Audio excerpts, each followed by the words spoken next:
Hey, welcome on in, guys. Tobin here with you, and thanks for checking out the channel. Hope you're doing fantastic out there. If you guys could subscribe, that'd be great. Appreciate you guys stopping by the channel. And, Miami Heat, they are enjoying some extra days off as the season has been delayed a little bit because of the hurricane warnings that were around, abundance of caution. And so no preseason game on this Thursday, but I did want to get into this NBA GM poll that came out. This came out middle of the week this week, and to no surprise, not a lot of respect given to the Miami Heat in this. A lot of people are out here, and they're looking at the moves around the Eastern Conference. In Boston, I think rightfully so. It kills me to say it because in the words of Jimmy Butler, F Boston. As he said in the Starting Five documentary. But New York, a lot of favoritism for them or Philly to finish second. Then you got Cleveland as the perennial fourth seed. Then Milwaukee, then Orlando, then Indiana. You will notice no Miami Heat there in the top seven. Miami a back-to-back play-in team. And it's, this is an Eastern Conference. I think all these teams are interesting. One of the things that was so crushing about Miami losing last year, in spite of all of the tumultuous injuries last year, that play-in game, and I think Spo mentioned this, I don't know if they end up beating Boston anyway if it gets to an Eastern Conference Finals, but you know that you needed Miami to go and get a series against somebody. We have a little bit of a mystery with New York. We don't know how that's going to turn out.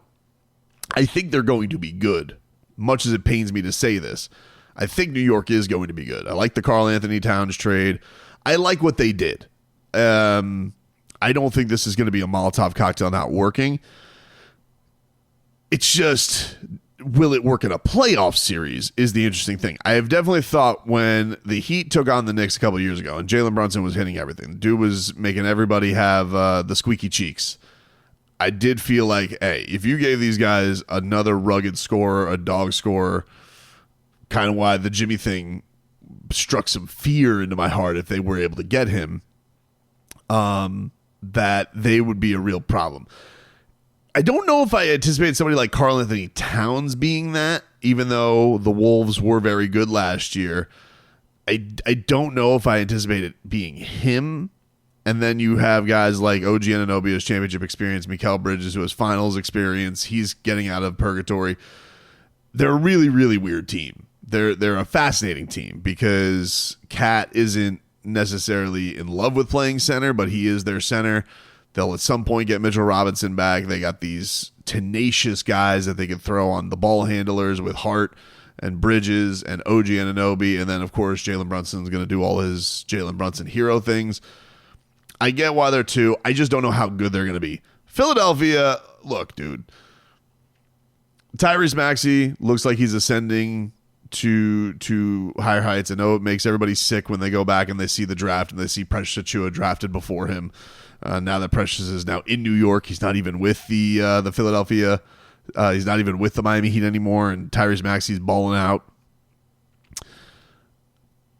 Can I see ever Joel Embiid stay healthy through all of it? I'm not buying into the weight cutting. I'm not buying into I lost all this weight. That dude falls all the time. He's going to find a way to get hurt. And so they're just not there for me. I'm sorry. I don't know. You could add Paul George. You could add Paul George and Kawhi Leonard and have Joel Embiid. And I don't know if I'm going to believe in him because that team goes as Joel Embiid goes. And inevitably he feels like he'll break down and he'll blame somebody else and they'll blame somebody else.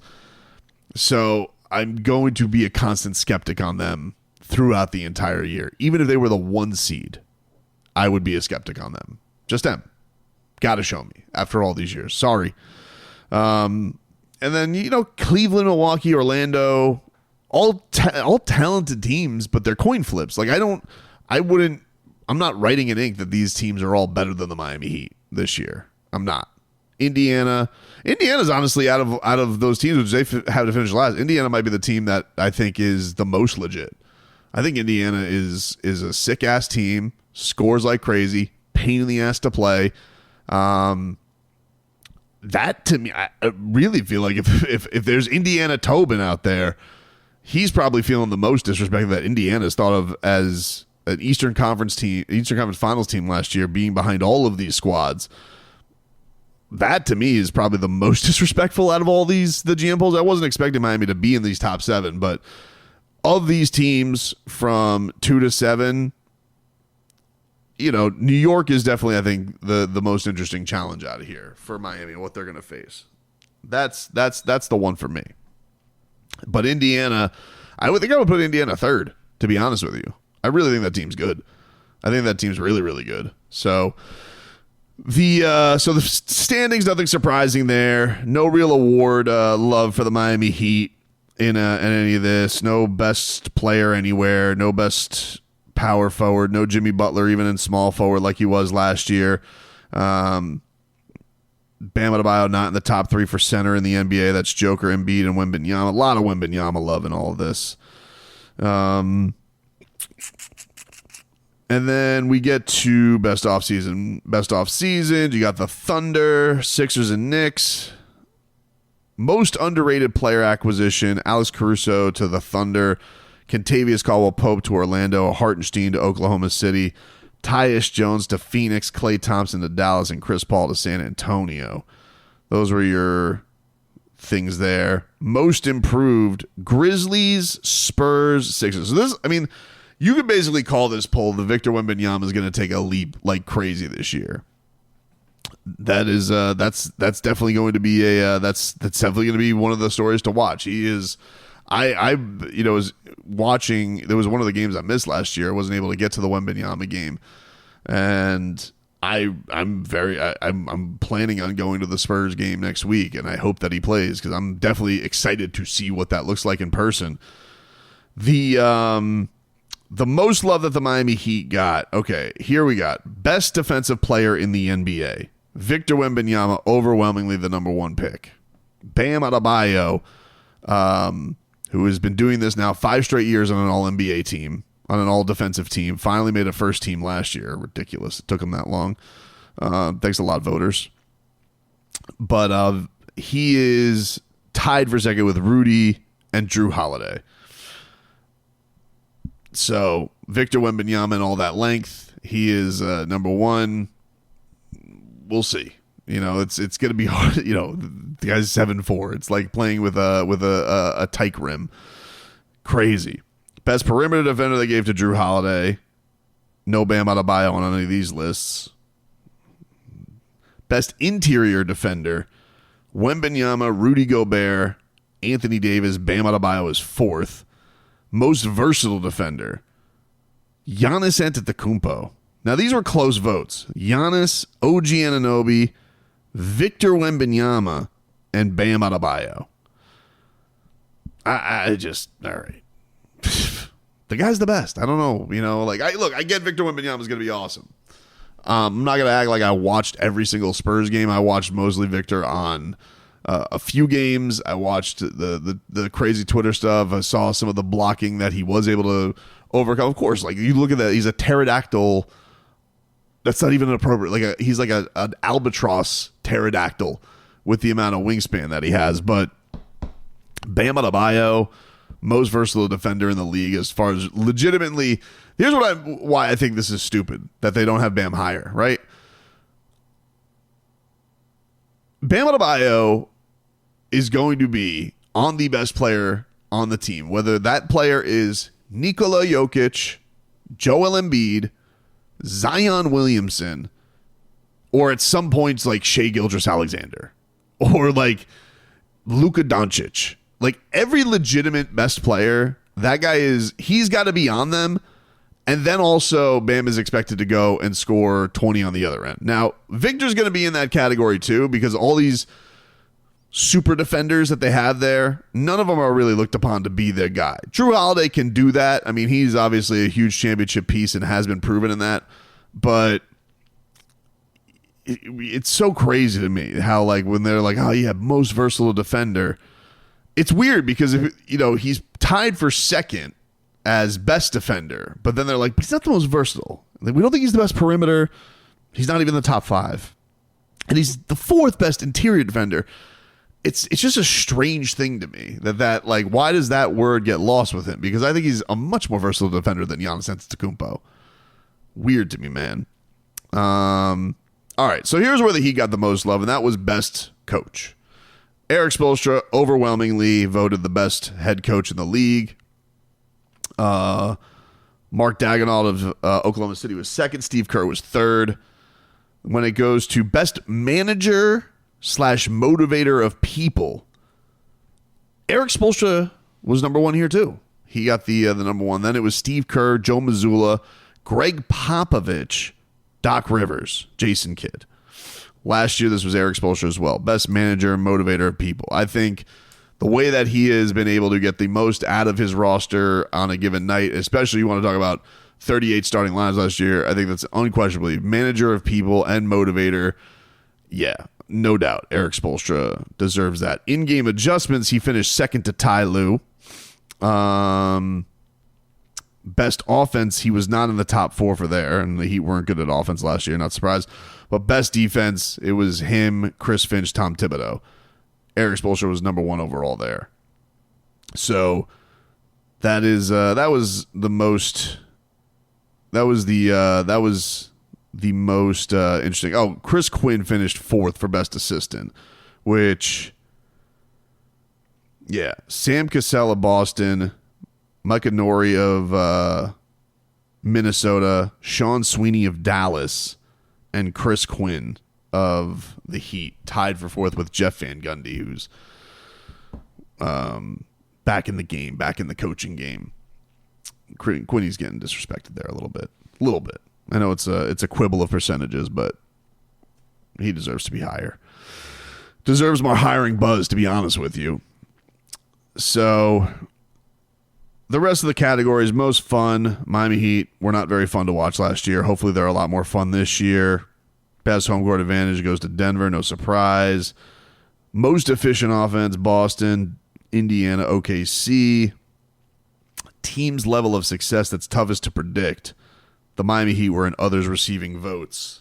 Lakers were the number one team there. Rockets, Pelicans, Suns, Mavs, Sixers.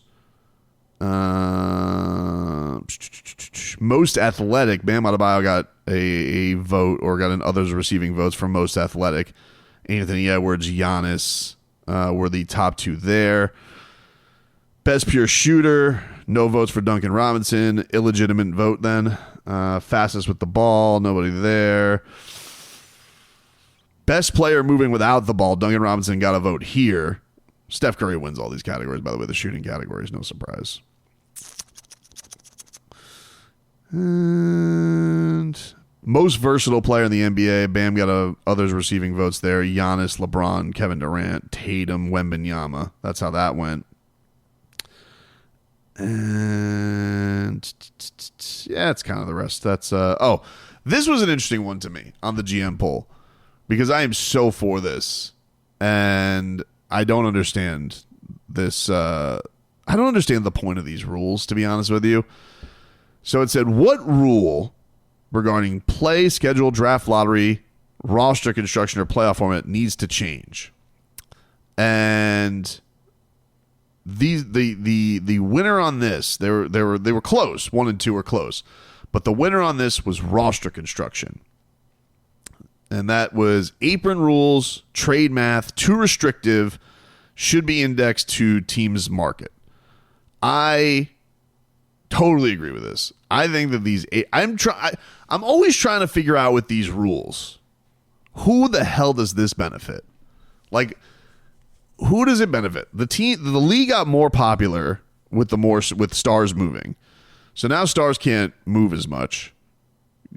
We are in the situation where some teams don't want to invest in now, because I guess everybody's expecting these max contracts, and then it's like, well, if you don't get a max, if you're not going to get, $60 million, then like, well, what's respectful? And I just think that the league is going to be in this very, very strange place with where all the money. The Heat are kind of in this with Jimmy, right? Like, they have their own questions of, do we really invest in Jimmy Butler for a 4-year deal after this? We'll see. But I hate these rules, and it's not fun anymore. It's like, when you were back in like 2014, we all could cook in our living room on the trade machine and have some fun. You try and go to the trade machine these days, and like you cook up a salary matching trade or a close to salary matching trade, always getting shot down by some dumb rules. It's not fun anymore. You know, we can't wheel and deal and make moves, baby. I don't like it.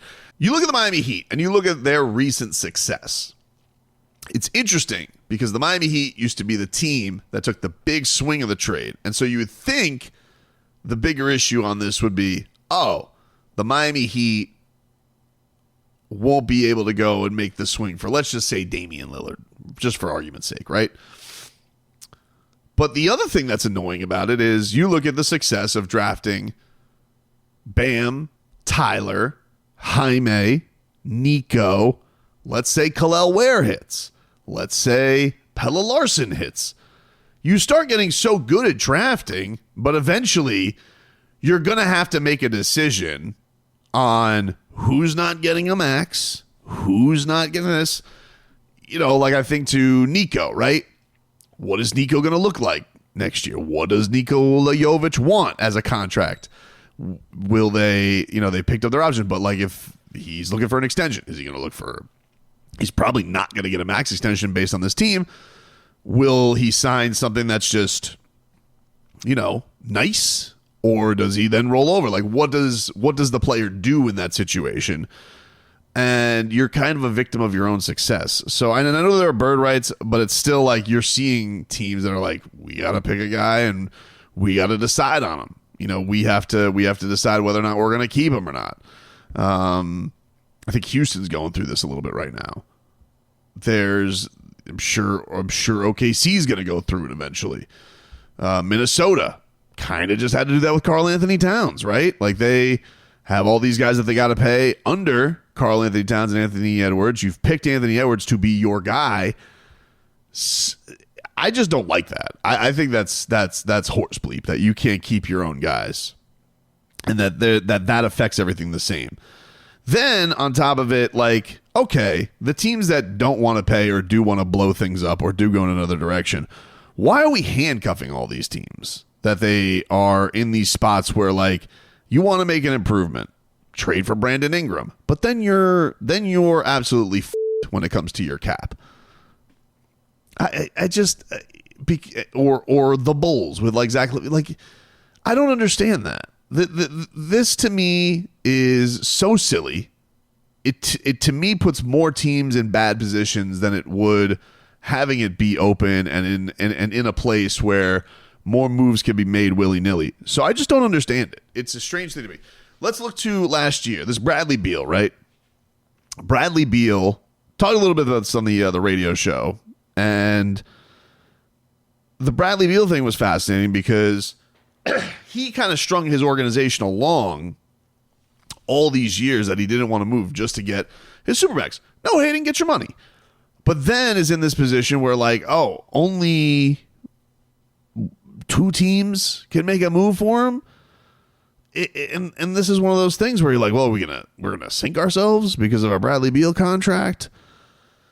Which, by the way, I mean, dude, stop mentioning the Miami Heat didn't want you. Like there was some slap in the face to you. Okay, like we all know why they were going after the Damian Lillard trade. They thought the Damian Lillard thing was going to happen.